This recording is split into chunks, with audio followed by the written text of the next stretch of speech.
जी student, question number 3 है find the value of x in each of the following. तो इसका पहला part जो है वो लॉग एक्स की पावर 64 इज इक्वल टू 3 है। तो बिल्कुल जैसे क्वेश्चन नंबर 2 में हमने लगातिव फॉर्म को एक्सपोनेंशियल फॉर्म में किया था, पहले हमने वही स्टेप करना है इसका।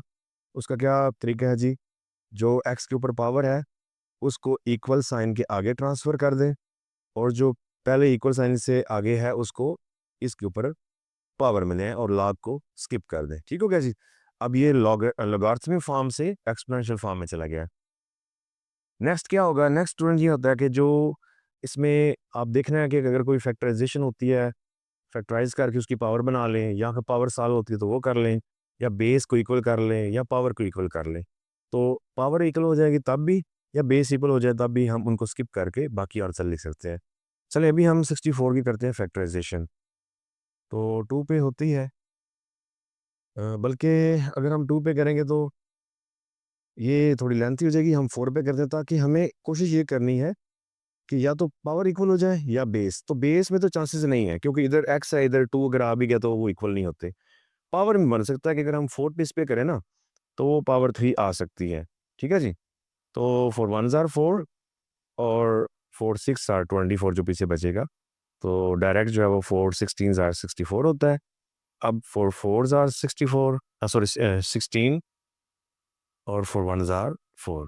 तो स्टूडेंट ये x की पावर 3 और ये 4 की पावर भी 3 होगी।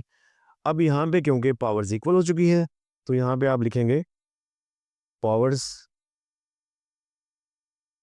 आर इक्वल,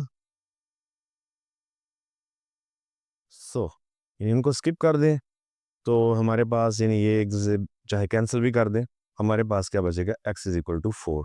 तो x की वैल्यू आ जाएगी 4। इस तरह अगर किसी क्वेश्चन में बेस इक्वल हो जाए तो उसको स्किप करके आप पावर्स को लिख लिख सकते हैं। ठीक है? या अगर पावर सॉल्व हो जाए तो सॉल्व कर देनी है।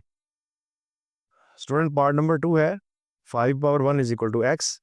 तो सबसे पहले हम इसको एक्सपोनेंशियल फॉर्म में लेके जाते हैं। उसका क्या मेथड है जी? जो 5 की पावर बनी हुई है वो इक्वल के दूसरी तरफ ट्रांसफर कर लें, और जो इक्वल के उस तरफ है वो इसकी पावर में ले आए। यानी 5 के ऊपर आ जाएगा x, और 1 आ जाएगा इस तरफ। अब देखिए, मैंने एक चीज़ बताई थी, या तो मैंने कहा बेस इक्वल कर लें या उसके पावर इक्वल कर लें। तो यहाँ पे कुछ भी अभी ऐसे लग रहा है कि मुमकिन नहीं है। पावर तो हो ही नहीं सकती, क्योंकि 1 पावर 1 है और वो x है, वो तो इक्वल ही ना होंगी। अब बेस में हमें कुछ ढूँढना है कि बेस कैसे बन सकती है। जी स्टूडेंट, एक चीज़ से आप पहले वाकिफ़ हैं, शायद अगर नहीं भी पढ़ी है तो मैं चलिए यहाँ पे बता देता हूँ कि जैसे कोई भी अदद है या कोई भी वेरिएबल है, जैसे x की पावर 0 हो तो वो किसके इक्वल होती है जी? 1 के। इसी तरह अ, अगर कोई अदद है जैसे 3 की पावर 0 हो जाए, वो भी किसके इक्वल होगी? 1 के। तो मैं अगर 5 की पावर 0 कर दूँ, तो इट्स मीन कि ये भी 1 के इक्वल ही होनी चाहिए। तो यहाँ पे देखिए हमारे पास 1 है, दूसरी तरफ 5 है। हमें क्योंकि बेस यहाँ पे 5 चाहिए ना, तो ये देखें 5 की पावर 0 इज़ इक्वल टू 1 होता है। इसका मतलब ये है कि जहाँ पे हमारे पास 1 है, मैं इसको रिप्लेस करके 5 की पावर 0 कर सकता हूँ, क्योंकि ये इक्वल हैं दोनों। ठीक है? इस तरीके से हमारे जो बेसिस हैं वो इक्वल हो सकते हैं। हम लिख सकते हैं कि बेसिस आर इक्वल, सो इनको स्किप करें, यानी बेसिस कैंसल आउट, तो हमारे पास x इज इक्वल टू 0। तो इस तरीके से जो है वो बेस इक्वल करके हम x की वैल्यू फाइंड कर सकते हैं। जी स्टूडेंट, पार्ट नंबर 3 है, इसमें हमने क्या करना है? इसमें हमने जो है इसको भी x की वैल्यू फाइंड करनी है। तो पहले से हम इसको हम एक्सपोनेंशियल फॉर्म में करते हैं। तो x के ऊपर क्या आ जाएगा जी? 1, और 8 इस तरफ ट्रांसफ़र हो जाएगा। तो देखें, बेस तो हमारी अलग-अलग हैं, लेकिन अगर हम देखें तो पावर सेम है। ये 1, स्टूडेंट कोई भी अदद हो तो उसकी 1 पावर ऑटोमेटिकली होती है। तो यहाँ पे पावर सेम हो सकती हैं, और हमारा जो आंसर है x इज़ इक्वल टू 8 आ जाएगा। यहाँ पे आप लिख सकते हैं कि पावर्स आर सेम। ठीक हो गया? लिहाज़ा x इज़ इक्वल टू 8 हमारे पास आंसर की शक्ल में आ जाएगा। स्टूडेंट पार्ट नंबर 4 है, लॉग 10 की पावर x है और इज़ इक्वल टू -3 है। तो सबसे पहले एक्सपोनेंशियल फॉर्म में करें तो हम क्या करेंगे? 10 की पावर -3 और x इस तरफ। अब इसमें बेस भी इक्वल नहीं हो रहे, और पावर भी इक्वल नहीं हो रही। लेकिन अगर इसको हम सॉल्व कर सकते हैं, वही है कि पहले हम इसकी जो पावर माइनस में इसको पॉजिटिव करें। उसको कैसे करेंगे जी, 1/10 कर लें, 3 नीचे आके पॉजिटिव हो जाएगा इज इक्वल टू एक्स। तो इसके बाद अगर हम इसको एक्सपोनेंशियल के शक्ल में इसको 10 की पावर 3 को सॉल्व करें तो ये क्या आ जाएगा, 10 × 10 × 10 तो ये 1000 आ जाएगा इज इक्वल टू एक्स। तो इस तरीके से एक्स का आंसर जो है वो ये हो सकता है। ठीक है जी स्टूडेंट, पार्ट नंबर 5 इसमें है जी log 4 की power x is equal to 3/2। तो इसको सबसे पहले एक्सपोनेंशियल फॉर्म में करें तो हम क्या लिखेंगे, 4 के ऊपर 3/2 इज इक्वल टू एक्स। अब नेक्स्ट हमारे पास क्या बच सकता है कि हम 4 की अगर फैक्टराइजेशन करें तो 2 की पावर 2 आ सकती है। तो इस तरीके से 2 तो कैंसिल हो सकता है, चलें यही करते हैं। 4 की फैक्टराइजेशन करें, 2 2s आर 2 1s आर, तो 2 की पावर 2 और बाहर ऑलरेडी 3/2 है इज इक्वल टू एक्स। ये इससे कैंसिल, 2 की power 3 is equal to x. अब ना तो बेस इक्वल ना ही पावर इक्वल, तो हम क्या करेंगे, हम स्टूडेंट इसको पावर को फिर सॉल्व कर लेते हैं।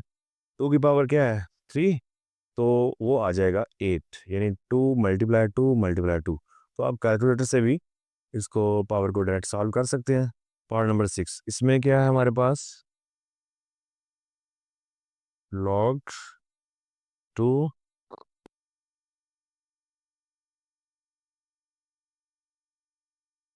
जी, लास्ट पार्ट है log 2 की पावर जो है वो 1024 इज इक्वल टू एक्स। तो सबसे पहले एक्सपेंशियल फॉर्म में 2 की पावर एक्स और ये 1024 इस तरफ, इसकी हमें डायरेक्ट जो है वो फैक्टराइजेशन करनी होगी 2 पर। तो 2 5s आर 10, ठीक है जी, 2 1s आर 2, 2 2s आर 4, फिर 2 पर, तो ये आएगा 2 2s आर 4, ठीक हो गया, 2 5s आर 10, 2 6 आर 12, फिर 2 पर, 2 1s are 2, 2 2s are 4, 2 8 are 16, फिर 2 पे आ जाएगा, 2 6 आर 12, 2 4s आर, फिर 2 पर, ये हमारे पास 32 आएगा, फिर 2 पे ये 16, 2 पर 8, ठीक है, फिर 2 पर 4, 2 2 1s आर 1, ठीक हो गया जी। तो इस तरह ये 2 काउंट कर लें, 1 2 3 4 5 6 7 8 9 10। तो स्टूडेंट ये क्या आ जाएगा, 2 की पावर x है इज इक्वल टू 2 की पावर 10, क्योंकि बेस इक्वल हो गया है, यानी बेसिस आर इक्वल, सो इनको स्किप कर दें, ठीक है, और x इज इक्वल टू 10 जो है वो आंसर में आ जाएगा। इस तरीके से जो है वो क्वेश्चन नंबर 3 भी कंप्लीट है और इसके साथ ही ये पूरी एक्सरसाइज 2.2 भी कंप्लीट हो चुकी है। नेक्स्ट लेक्चर में इंशाल्लाह हम जो 2.3 एक्सरसाइज है उसको सॉल्व करेंगे। तब तक के लिए अल्लाह हाफिज़।